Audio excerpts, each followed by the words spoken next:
Con mucho gusto de estar con ustedes nuevamente en esta ocasión. Me voy a permitir continuar con el estudio del flujo de efectivo mediante el procedimiento de solución de este ejercicio con eliminaciones. Ya de manera teórica se han estudiado algunos conceptos relacionados con el flujo de efectivo que tienen que ver con el origen y la aplicación de los recursos. Y precisamente porque en algunos conceptos que se incluyen en el estado de posición financiera no hay flujo de efectivo, no hay salida ni entrada de dinero. Eso ocasiona que se tengan que eliminar algunos conceptos que sí están en el estado de posición financiera al cierre de un ejercicio y que no están y no deben de estar nunca en un estado de flujo de efectivo, como pueden ser las depreciaciones, las amortizaciones, algunas estimaciones de cuentas incobrables, la reserva legal, algunas cuestiones que se hacen como ajustes al cierre del ejercicio para que, cumpliendo con las normas de información financiera, sí aparezcan en el estado de posición financiera, pero que no representan un flujo real de dinero. No hay entrada ni salida de efectivo, no hay origen, no hay aplicación de recursos. Para elaborar este estado mediante el método indirecto y siguiendo el procedimiento que se había analizado de lo que es el método indirecto de la determinación del flujo de efectivo, se nos dieron estados financieros de 2 periodos colocados con cuentas deudoras y acreedoras para los ejercicios 2018 y 2019. Recuerden que es importante poner primero el año 2019, el más reciente, y luego el 2018 para que cuando hagamos la resta, que no es otra cosa más que restar la columna B menos la columna C, nos va a dar la variación, si hubo un aumento o una disminución en los saldos de estos dos periodos. Obviamente necesito tener el año más reciente primero para que la resta me refleje realmente si hubo un incremento o no. 25,000 es mayor que 15,000, de modo que mi incremento en el saldo de mi cuenta de fondo fijo de caja fue de 10,000. Así, copiamos en cada uno de nuestros renglones las restas. Recuerden que cuando tengo una cifra negativa, la vamos a poner como disminución en mi columna derecha en las dos de variaciones para reflejar lo que aumentó o lo que disminuyó siguiendo el procedimiento del método indirecto para la determinación. Una vez que tenemos las restas elaboradas, también hay que tomar en cuenta, en el caso de estos ejercicios, que me dieron algunos montos o algunas consideraciones para determinar las eliminaciones. Estas notas o aclaraciones para las eliminaciones tienen que ver con lo que se hizo al cierre del ejercicio en la elaboración del estado de posición financiera. Tiene que ver con pagos pendientes, en este ejemplo, me están dando ISR y PTU que se ajustó contra la utilidad del ejercicio y en el caso de los dividendos por pagar. Y además, reclasificaciones de cuentas que se hicieron como la reserva legal, la utilidad de ejercicios anteriores transferidos y en este caso las depreciaciones y amortizaciones. Ya se habían analizado que otros conceptos de eliminación son las provisiones para cuentas incobrables, tal vez los intereses acumulados y no pagados a los proveedores o en algún adeudo por vencimiento, algunos conceptos que pudieran generarse al cierre del ejercicio como ajuste. Lo que procede es irme a revisar los ajustes que se elaboraron antes del estado de posición financiera y considerar cuáles de esos conceptos son motivo de eliminación. El factor principal aquí es que no haya habido entrada y salida de dinero en efectivo. En este caso, la redacción me va diciendo paso a paso qué voy a eliminar. Repito, una vez que tenemos calculadas las variaciones, voy a pasar a un par de columnas de eliminaciones, donde anotamos un debe y un haber para hacer muy similar a una hoja de trabajo los movimientos de eliminación. Y aquí juego un poco con la canción esta de reversa. Vamos a meterle reversa a los ajustes que se hicieron al cierre del ejercicio. Me voy a permitir pasar a una segunda hoja en donde tengo copiada la redacción. Dice que el ISR y la PTU por pagar en el 2019 corresponden al pago pendiente de realizar por el año precisamente 2019. Los 750,000 del 2018 han sido pagados y me aclara la redacción del ejercicio que los debo eliminar contra la utilidad neta del 2018. Esto significa que en mi ejercicio, al hacer la resta, yo tengo ISR y PTU por pagar con una diferencia de 1,548,000, pero no voy a eliminar esta cifra. yo lo que voy a eliminar son los 2.298.000, que es mi ajuste, para regresarlos a la utilidad del 2019 y que aparezca como una variación real los 750.000 que sí se pagaron en el 2019 correspondientes al ejercicio del 2018.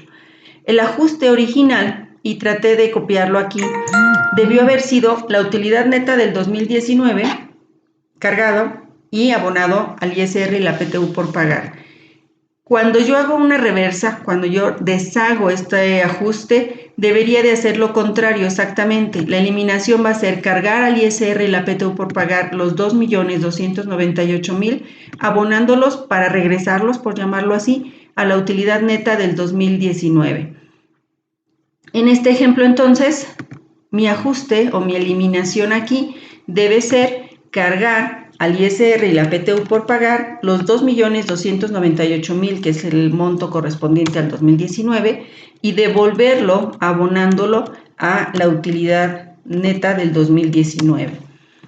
Es meter reversa, deshacer la operación que se hizo al momento del cierre como un ajuste.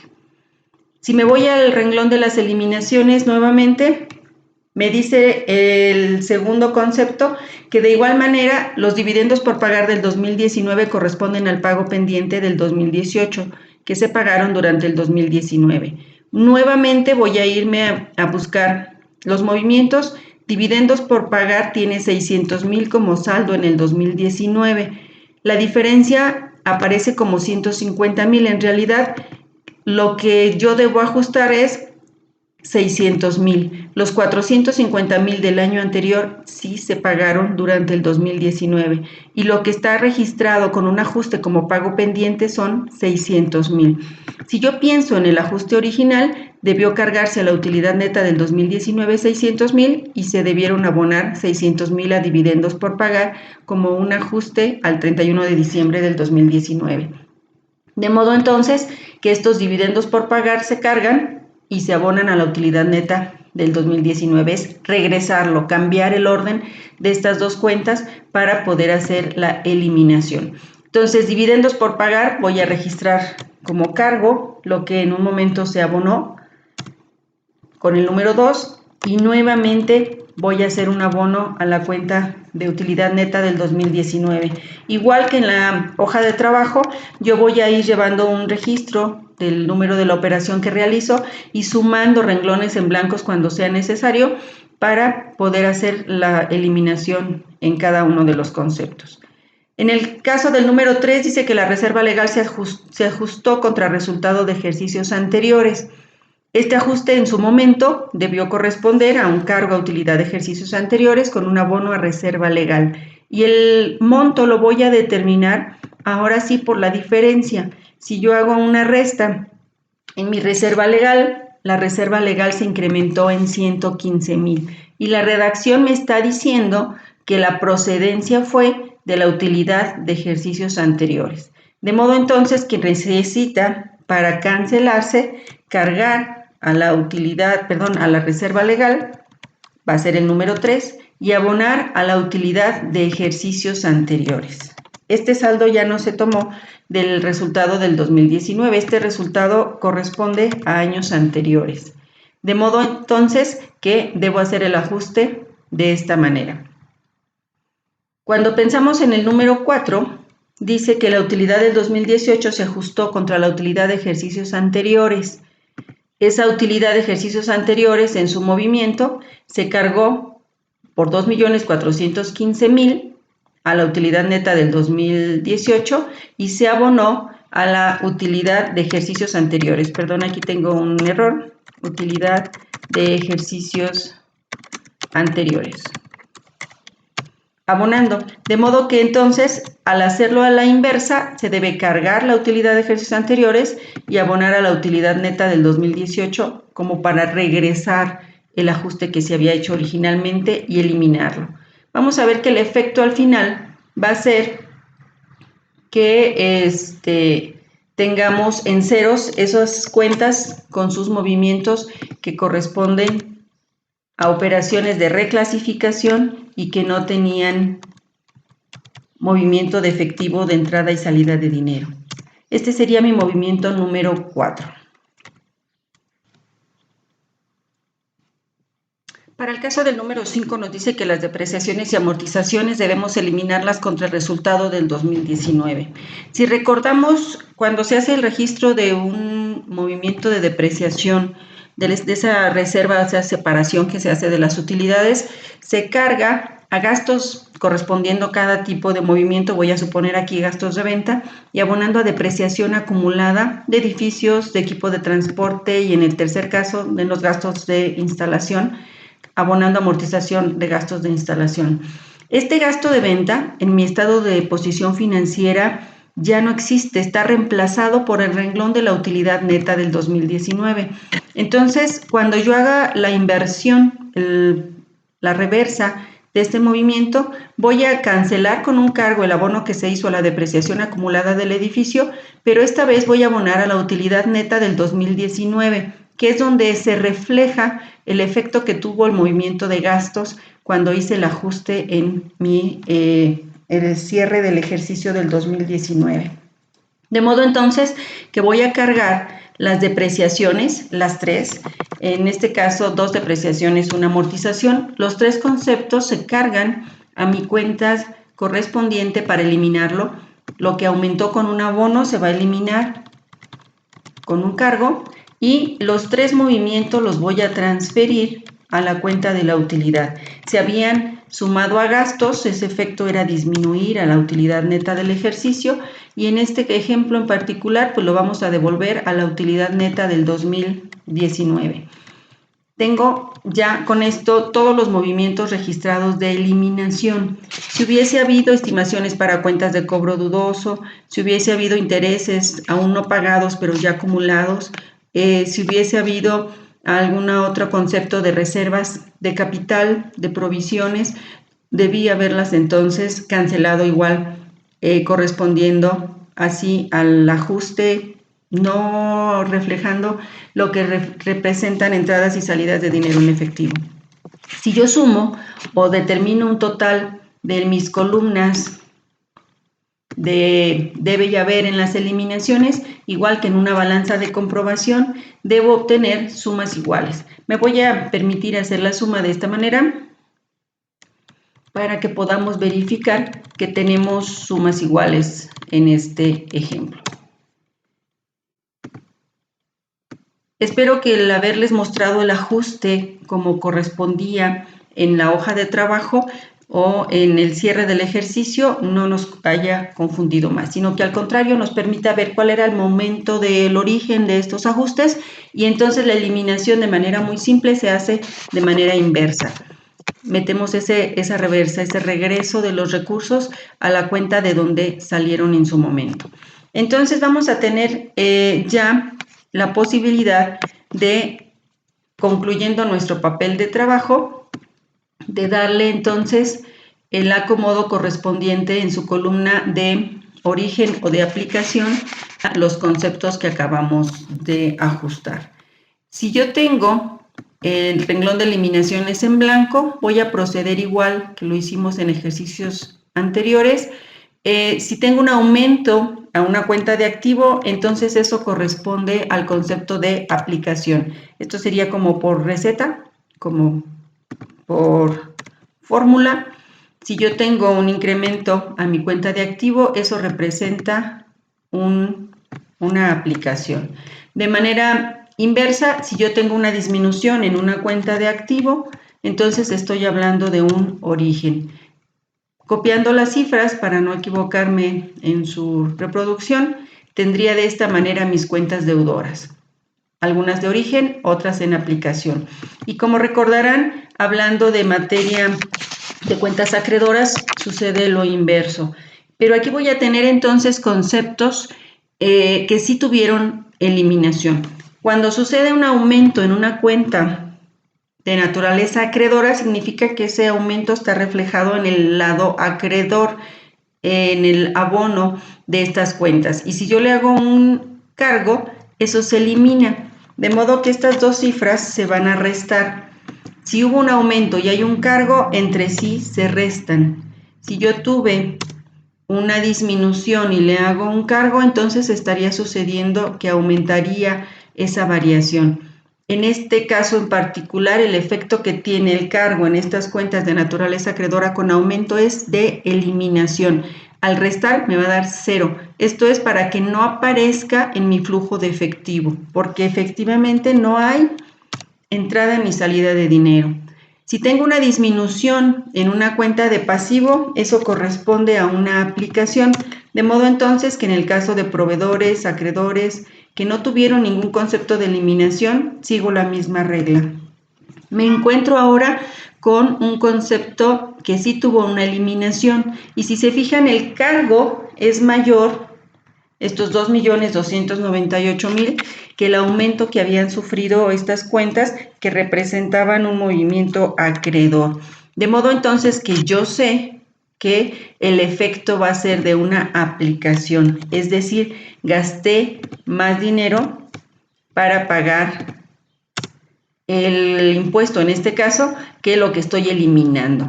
Me queda como diferencia, si se fijan, los 750,000 pesos que la redacción nos decía que correspondían al impuesto del año 2018, que sí se pagó efectivamente. Si yo pienso en un flujo de efectivo, entonces para esta cuenta es correcto que mi flujo sea de aplicación, porque yo apliqué 750,000 pesos en pagar los impuestos del 2018 para este ejercicio. Y es el mismo caso de los dividendos por pagar. Yo pagué a mis socios los 450,000 que teníamos de saldo del 2018 durante el 2019. Sí hubo una aplicación de dinero en ese renglón. Y la cantidad de dinero que queda pendiente de pago son los 600,000. Solo se hizo su registro en el pasivo, pero no ha habido salida de dinero correspondiendo a ese monto. Espero que con esto ya nos quede un poco más claro el porqué de las eliminaciones y su efecto al final, para que sí aparezca el recurso que efectivamente se erogó, lo que sí salió de mi cuenta de bancos. Si pensamos en una disminución de mi cuenta de documentos por pagar a largo plazo, estamos hablando también de una aplicación. La disminución a los acreedores hipotecarios también, se usó dinero para pagar esas cuentas y han disminuido su saldo. Si pensamos en la cuenta de la utilidad de ejercicios anteriores, partimos de un saldo acreedor, al que según dijimos hay que restarle el cargo y sumarle el abono, y eso me debe de llevar a un saldo 0. Eliminé esa operación. Igual que en el caso de la utilidad neta del 2018, que se había transferido a la utilidad de ejercicios anteriores. Eso hace que quede 0 de diferencia. Y el caso de la utilidad del 2019, vamos a tener varios conceptos que se incrementaron a el saldo, se devolvieron. Yo tenía ya un aumento en mi cuenta de utilidad neta del 2019 y le estoy haciendo varios abonos. Si me permiten, puedo usar el concepto de suma para sumar todos los movimientos que devolví a la cuenta de utilidad neta del 2019 y que se van a acumular a la diferencia que ya traíamos determinada. De modo que tengo un origen no de 5 millones, sino de 9,318,000 generados por la operación normal de mi entidad, que generaron una ganancia. En el caso de la reserva legal, nuevamente teníamos un incremento, pero se canceló al hacerle un cargo y me va a quedar 0 la diferencia. Había sido solo una separación virtual de dinero. Y obviamente si no había diferencia en el capital, pues no hay nada que registrar. Nuevamente puedo tener las sumas de mis columnas y aquí es donde la importancia de elaborar este papel de trabajo. Puedo verificar que el origen y las aplicaciones tienen sumas iguales. La parte que continúa a este paso, digamos, es la elaboración del flujo de efectivo como estado ya formalmente, dándole toda la presentación y el formato de un estado de financiero, y los ceros que me quedaron después de las eliminaciones me van a invalidar estos renglones para que no se usen, no tienen por qué aparecer en un estado de flujo de efectivo, dado que esos conceptos no generaron entrada ni salida de dinero. Caso idéntico en los renglones del estado de posición financiera que no sufrieron ningún cambio y que entonces no han generado un cambio o una modificación a la situación financiera de la empresa y que no formarán parte del estado financiero. Para fines meramente prácticos y didácticos, yo tengo ya elaborado el estado de flujo de efectivo para esta organización. Hacemos un análisis muy rápido, se ponen en origen y en aplicación los mismos montos, recuerdan la utilidad. En la primera parte de nuestro papel de trabajo decía que había 5 millones de utilidad. Una vez que deshicimos todos los ajustes que se habían elaborado disminuyendo esta utilidad para generar diversos conceptos como las depreciaciones, los dividendos por pagar o los impuestos por pagar, una vez que devolvimos esos conceptos, vimos que en realidad la empresa fue capaz de generar un flujo de efectivo por 9 millones. La disminución de clientes de inventarios ya van generando entonces las orígenes y aplicaciones correspondientes. Una vez que ya separé todo lo que corresponde a activos y pasivos circulantes, además de la utilidad, tengo totales de origen y de aplicación en el renglón de operación o en la clasificación de operación, y eso me generó una diferencia por 6.929.000, que son recursos generados en la operación. Tratándose de la inversión, tengo un origen, una aplicación. Al hacer la resta, quedan recursos mayores del lado de las de los orígenes, y eso me da 300.000 de origen. No así en el financiamiento, donde solo tengo aplicaciones y tengo un total de recursos aplicados en el financiamiento por 2.250.000. Recuerden ustedes que podemos hacer la comprobación una vez que hacemos este resumen del incremento neto del efectivo, donde sumamos caja y bancos del inicio del periodo, transferimos los resultados que obtuvimos en los recursos generados por la operación, por la inversión, restamos los recursos aplicados en el financiamiento, nos da un incremento neto del efectivo que nos lleva al efectivo al final del periodo. Sumados estos dos conceptos me dan los 20 millones y lo puedo comprobar también al sumar caja y bancos del cierre del ejercicio, el 31 de diciembre del 2019, y con eso concluyo lo que sería mi estado. Le pongo sus firmas correspondientes y el estado quedaría de esta manera completo. Hasta aquí la presentación. El cambio en este ejemplo está en las eliminaciones. Nos debe de quedar claro que si yo parto de los ajustes elaborados al cierre del ejercicio, lo que tengo que hacer es invertir su orden, meterles reversa, cancelarlos. Esa cancelación me permite que lo que no representa una entrada y salida real de dinero en efectivo se elimine y que no juegue, que no forme parte de un estado de flujo de efectivo. Sería completamente incorrecto ver las depreciaciones calculando entradas o salidas de dinero en la inversión. No existe ese concepto, no hay un pago por depreciación anual que se haga por una entidad. Entonces eso no puede formar parte del efectivo en este caso. Estas eliminaciones, recuerden, se hacen solamente para fines de elaboración del estado de flujo de efectivo. No hay un cargo, un abono real, no se hace una póliza, no se modifican los saldos. Son solamente un papel de trabajo para la elaboración del flujo de efectivo. La utilidad real que los socios van a tener que distribuir en su próxima asamblea de socios serán los 5.745.000, aunque reconocemos que la entidad generó un flujo real de dinero por 9.318.000. Pero la entidad no puede repartir dividendos por el total. Debe de haber hecho esta separación, que es muy importante y debemos cumplir con la norma de información financiera de hacerlo, para los impuestos por pagar y para hacer las reservas correspondientes de depreciación, y que en el momento de reemplazar los activos, la entidad cuente con los recursos para poder hacerlo. Esa es la finalidad de esas separaciones que se hacen al cierre de un ejercicio, aunque no representen una salida real de dinero. Espero haber sido clara. Hasta aquí mi presentación.